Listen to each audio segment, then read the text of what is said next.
Kailasa coming to you is Kailasa.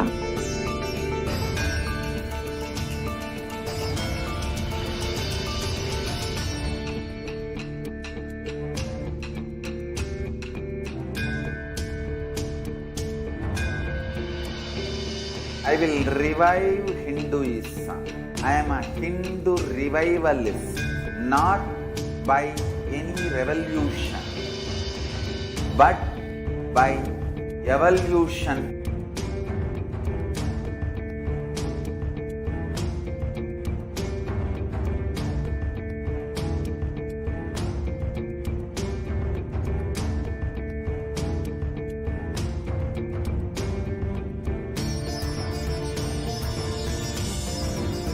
And setting model community.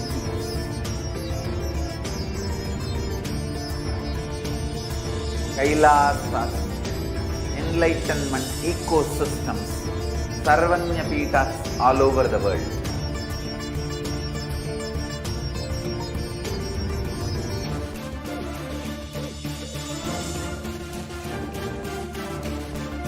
All powerful cognition, knowledge, only when you live power manifestation and possibilities manifestation happens. It's a fundamental truth.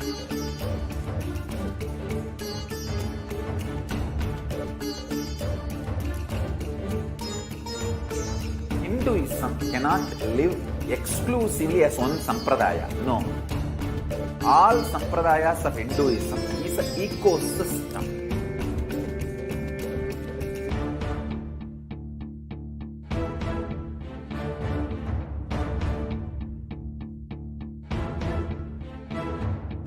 So don't keep quiet thinking that if one sampradaya is attacked, only that sampradaya is going to be affected. All of us are ecosystem.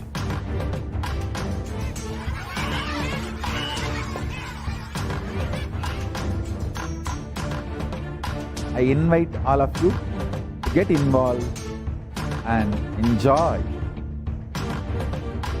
Hinduism by the principle of Dharmo Rakshati Rakshitaha. When you protect Dharma, Dharma protects you. We will make the whole planet flourish spiritually. The spiritual prosperity will happen to the whole planet. We all have to coexist together.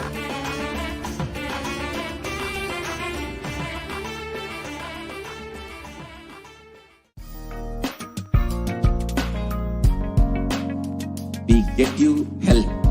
We get you ability to build beautiful relationships in your life. We get you direct spiritual support, and we make sure you become wealthy.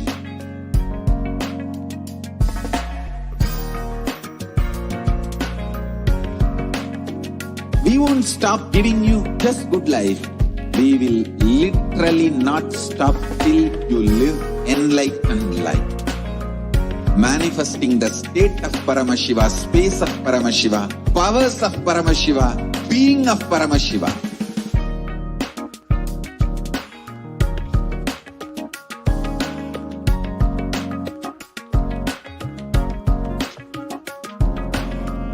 Whole world should become Kailasians.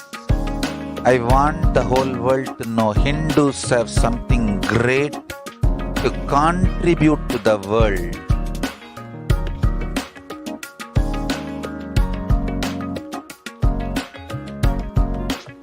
We have something great to contribute to the world. Let us do that.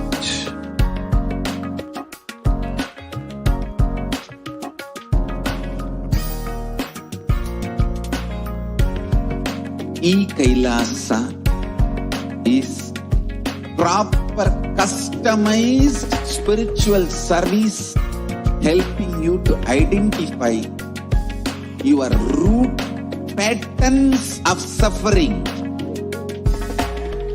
We have perfected the science of helping every individual